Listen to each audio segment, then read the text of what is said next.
آپ دیکھ رہے ہیں سپیڈ نیوز اور میں ہوں آپ کا میزبان اسد کیانی۔ ناظرین، آج ہمارے ساتھ سپیڈ نیوز اسٹوڈیو میں موجود ہیں شازیہ چودھری صاحبہ۔ شازیہ چودھری صاحبہ لاہور رائے وینڈ تبلیغی اجتماع پہ گئی تھی عبادت کے لیے، تو ان سے پوچھتے ہیں کہ لاہور انہوں نے کیسے دن گزارے اور کس طرح سے اللہ کی عبادت کی، انہی کی زبانی سنتے ہیں۔ السلام علیکم۔ وعلیکم السلام جی۔ 3 نومبر کو میں صدقہ آباد ایک جماعت ہے، یہاں سے ہمارا مسجد کا مرکز تھا جہاں سے ہم نے اپنے رائے ونڈ جانے کا آغاز کیا۔ تو رائے ونڈ ہم نے جب گئے تو میں زندگی میں فرسٹ ٹائم گئی ہوں، پہلے کبھی میں یہاں پہ گئی نہیں تھی۔ تو وہاں پہ جا کے جو میں نے ماحول دیکھا، میری آنکھیں کھلی کی کھلی رہ گئی، کیونکہ وہاں کا اور ادھر کی نسبت وہاں کا ماحول بہت ڈیفرنٹ تھا۔ وہاں پر ہر طرف عبادتیں ہو رہی تھیں اور ہر جگہ پہ اللہ کا ذکر ہو رہا تھا، جس کو دیکھ کے میرے دل کو بہت زیادہ سکون آیا، میں بہت زیادہ مطمئن ہوئی۔ تو میں ابھی اس سوچ پہ ہوں کہ اللہ کرے 1 سال ایسے بیت جائے، وہ اس لیے کہ دوبارہ نیکسٹ ٹائم پہ میں جاؤں۔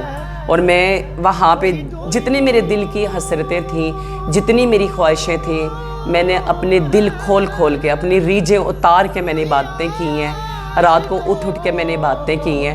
صرف میں نے نہیں، وہاں پہ جتنے بھی لوگ تھے میں نے ہر کسی کو عبادت میں مصروف دیکھا۔ اپنے اللہ کی یاد میں نے ایسے لوگ بھی دیکھے جو اپنی ٹانگوں سے معذور تھے۔ جب ان کو میں نے دیکھا تو میں نے کہا سبحان اللہ تیری قدرت۔ تو یہ لوگ ابھی چلنے سے بھی معذور ہیں، تو اللہ تعالیٰ کی خاطر اللہ تعالیٰ کو راضی کرنے کے لیے لوگ وہاں پہ پہنچے ہوئے ہیں۔ آدھی رات کو میں نے بزرگوں کو دیکھا، جوان لوگوں کو دیکھا، بچوں کو دیکھا، وہاں پہ چھوٹی عمر کے لڑکوں کو دیکھا۔ ماشاءاللہ، بس میں کہتی ہوں کہ بس اللہ ہی ہے۔ اور میں اللہ کی شان میں تو انسان کچھ بھی بیان نہیں کر سکتا، کہ جتنی بھی تعریف اللہ کی جائے اتنی ہی تھوڑی ہے۔ تو مجھے بہت زیادہ اچھا لگا۔ میں اپنی کمیونٹی کے لوگوں کو یہ پیغام دینا چاہتی ہوں کہ دیکھیں، یہ سب کچھ اس فانی دنیا میں یہاں پہ ہی رہ جانا ہے۔ تو ساتھ ہمارے جانی ہیں 2 چیزیں، ایک کفن اور ایک ہمارے اپنے اعمال۔ تو پلیز زیادہ سے زیادہ کوشش کریں کہ اگر ہمارا کام ناچنے گانے کا ہے، کوئی بھی شعبہ ہے، تو اس شعبے کو ایک سائڈ پہ رکھیں اور اللہ کے لیے لازماً ٹائم نکالیں۔ ویسے تو ہمارا سارا ٹائم اللہ کے لیے ہونا چاہیے، تو باقی یہ دنیا ہے، اس میں چھوٹے موٹے کام بھی لازمی ہوتے ہیں۔ آپ لوگ اپنے کام کریں، کاموں سے میں کسی کو یہ نہیں کہوں گی کہ آپ نہ کریں، میں بھی کرتی ہوں اپنے کام کریں، مگر جب اللہ کا ٹائم ہو، جب مسجد سے اذان کی آواز آئے تو آپ لازماً نماز کے لیے تیاری کریں اور مسجد کا رخ کریں۔ تو ایک میرا چھوٹا سا پیغام ہے ساری مسلمان قوم کے لیے۔ میرا پیغام یہ ہے کہ ہم اس دنیا میں ہیں جو ختم ہو جانی ہے ایک دن، جس کا کوئی وجود باقی نہیں رہے گا۔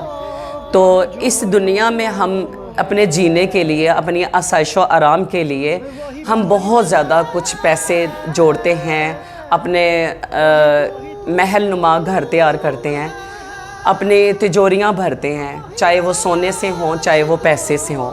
ہم اپنا سب کچھ جمع کرتے ہیں، کیونکہ ہمیں یہ پتہ بھی نہیں ہے کہ یہ سب کچھ ادھر رہ جانا ہے۔ تو ہمیں چاہیے، پوری مسلمان قوم میرے سمیت، ہم سب کو یہی چاہیے کہ ہم ادھر کی تجوریوں کو اگنور کریں، اور جو اگلے جہان میں ہماری تجوریاں پڑی ہوئی ہیں، جس میں ہمارے اعمال نامے درج ہوئے پڑے ہوں گے، اگر جب ہم فوت ہو جائیں گے، جب وہ ہمارے اعمال نامے الماری کھولی جائے گی تو بیچ میں سے ہمارا ایک اعمال نامہ نہیں نکلے گا، تو سوچیں پھر اس ٹائم ہم اپنے اللہ کو، اپنے پیارے محبوب نبی پاک صلی اللہ علیہ وآلہ وسلم جی کو ہم کیا منہ دکھائیں گے۔ تو پلیز میری باتوں کی طرف تھوڑا سا رجوع ہوں اور کوشش کریں کہ جتنا بھی ہو سکے دین کی طرف متوجہ ہوں، کیونکہ ایک دن اس زندگی نے ختم ہو جانا ہے۔ تو وہی جو کام ہے ہمارا دین کا، ہمارے حقوق العباد کا بھی بہت زیادہ خیال رکھیں، کسی کا دل نہ دکھائیں، میں جب یہاں سے وہاں پہ گئی تو میں نے وہاں کا جو ماحول دیکھا، اس ماحول میں نے دیکھا کہ اتنے حسین پلنگوں پہ، اتنے عالیشان گھروں میں سونے والے ماؤں کے لال جو زمین کے اوپر وہ چادریں بچھا کے سوئے ہوئے تھے. یقین کریں کہ وہ اس کو دیکھ کے میرا اتنا دل خوش بھی ہوا ہے کہ دیکھیں کہ یہ لوگ اپنے اللہ کو راضی کرنے کے لیے اتنی سردی میں زمین کے اوپر لیٹے ہوئے ہیں سمیت میرے. میں بھی وہاں پہ لیٹی ہوں اور بہت اچھا نظارہ تھا. بس میں کچھ بیان نہیں کر سکتی، میرے الفاظ ختم ہو گئے ہیں کہ میں کیا بیان کروں. میں ایک اور بات آپ لوگوں سے شیئر کرنا چاہتی ہوں کہ جب جماعت کا ٹائم ہو گیا تھا تو ہم تھوڑے سے راستے میں تھے، مجھے جگہ نہیں ملی وہاں پہ کیونکہ ماشاءاللہ رش اتنی تھی، اللہ کے نیک بندے اتنے وہاں پہ آئے ہوئے تھے کہ سمجھ نہیں آ رہی تھی کہ کتنی دنیا ہے، گننے میں بھی نہیں ہو سکتی تھی. تو جب میں نے وہاں پہ جماعت کے ساتھ کھڑی ہونے کے لیے گئی تو مجھے جگہ نہیں مل رہی تھی. مجھے کیا، کافی لوگوں کو جگہ نہیں مل رہی تھی اور مجھے ایک سائیڈ پہ جگہ ملی ہے. وہاں پہ میں نے جب نماز پڑھنے کے لیے میں نے جب شروع کی تو یقین کریں کہ بس میں اس ٹائم نماز پڑھتے پڑھتے بس اس طرح روئی ہوں نا اللہ کے آگے کہ میرا دل پھٹنے لگا تھا.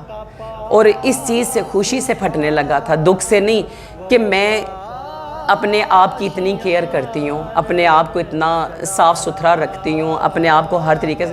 وہاں پہ لوگ جو چل کے جا رہے تھے، لوگوں کے پاؤں سے ساتھ ہی میرے کیچڑ پڑا ہوا تھا اور وہ کیچڑ میرے کپڑوں کے اوپر بھی آ کے لگا. اور جو ہی مجھے محسوس ہوا کہ کیچڑ میرے اوپر آ کے گرا ہے نماز پڑھتے پڑھتے، بس وہ ٹائم تھا، کیچڑ گرنا تھا میرے پہ اور میری آنکھوں سے زاروں زار آنسو نکلنا شروع ہو گئے. اللہ تعالیٰ میرے سمیت سب جتنے گئے تھے، اللہ تعالیٰ سب کو اپنی بارگاہ میں معافی دیتے اور سب کے گناہ معاف کر دے اور اللہ سب کی قبولیت کر لے میرے سمیت. تو یہی دل کرتا تھا کہ ہر وقت اللہ کی یاد میں ہم مصروف رہیں. تو جس جماعت کے ساتھ میں گئی ہوں انہوں نے میری بہت زیادہ کیئر کی، بہت زیادہ مجھے اتنا اچھا پروٹوکول دیا کہ میں سوچ بھی نہیں سکتی کہ ہم جیسے لوگوں کو اس معاشرے میں لوگ اتنی عزت دے سکتے ہیں. کیونکہ ہم لوگوں کی زیادہ تر نظر میں ہم لوگوں کے ساتھ اچھا نہیں سمجھتے، مگر تبلیغ والوں نے جس طرح کا پروٹوکول مجھے دیا ہے، اور میں تو صرف یہی کہوں گی کہ ان کو سلوٹ کرنے کو میرا دل کرتا ہے. پھر وہاں پہ کھانے پینے کا انتظام تھا، وہاں پہ بہت بڑے وہ لگے ہوئے تھے، تندور ٹائپ تھے وہاں پہ کھانے پینے کے لیے. کھانے کے لیے وہاں پہ باقاعدہ ٹوکن لگے ہوئے تھے، ٹوکن سے کام چلتا تھا. تو یقین کریں کہ میں ویسے تو اپنے گھر میں ہوتی ہوں، ایک روٹی کھاتی ہوں، ایک روٹی صبح اور ایک روٹی رات کو کھاتی ہوں. اپنی جو آپ کی کمیونٹی ہے ان کو دینی حوالے سے آپ کیا میسیج دیتی ہیں؟ جی میں جب وہاں پہ گئی تو میں نے وہاں پہ دیکھا کہ میری کمیونٹی کے لوگ بھی وہاں پہ کافی زیادہ موجود تھے، جن کو دیکھ کے میرا دل بہت زیادہ خوش ہوا. میں یہ سوچ رہی تھی کہ میں وہاں پہ اکیلی ہوں گی، مگر وہاں پہ اور بھی کافی لوگ تھے، میرے شیمیل زیادہ کافی تھی. تو ان کو دیکھ کے میرا دل بہت خوش ہوا ہے. میں یہی کہوں گی اپنے کمیونٹی کے لوگوں کو کہ میں چاہتی ہوں کہ یہ لوگ زیادہ سے زیادہ نکلیں، جماعت کے ساتھ نکلیں، روزے لگائیں، 3 دن کے لیے اجتماع پہ جائیں، نمازیں پڑھیں. کیونکہ جو ہمارا دنیا میں آنے کا مین مقصد ہے وہ یہی ہے کہ دین کو پھیلانا، نبی کے کام کو آگے لے کے چلنا. تو میں یہی چاہتی ہوں کہ ہم سب کو مل کے دین کے لیے بہت زیادہ کام کرنا چاہیے، بہت زیادہ کام کرنا چاہیے کہ آپ اپنے کام جو دنیاوی کام ہیں ان کو بھی جاری رکھیں، مگر اس میں سے آدھا ٹائم کوشش کریں کہ نکال کے اجتماع پہ جائیں اور روزے کے لیے جائیں، نماز کے لیے جائیں. قرآن مجید جنہوں نے نہیں پڑھا ہوا قرآن مجید وہ باقاعدہ پڑھنا سیکھیں. نماز جن کو نہیں آتی وہ باقاعدہ اپنے مولانا صاحب کے ساتھ رابطہ کر کے مسجد میں وہ نماز سیکھیں. کیونکہ ہمیں انہی چیزوں نے بچانا ہے اور ہماری نہ دولت کام آئے گی نہ ہمارے ریلیشن کام آئیں گے، یہاں تک کہ ہمارے ماں باپ بھی وہاں پہ جا کے بہن بھائی کوئی بھی ہمارے کام نہیں آئے گا. ہمیں جس نے بچانا ہے وہ نماز ہے اور دین کا راستہ ہے. جی بہت شکریہ شازی صاحبہ.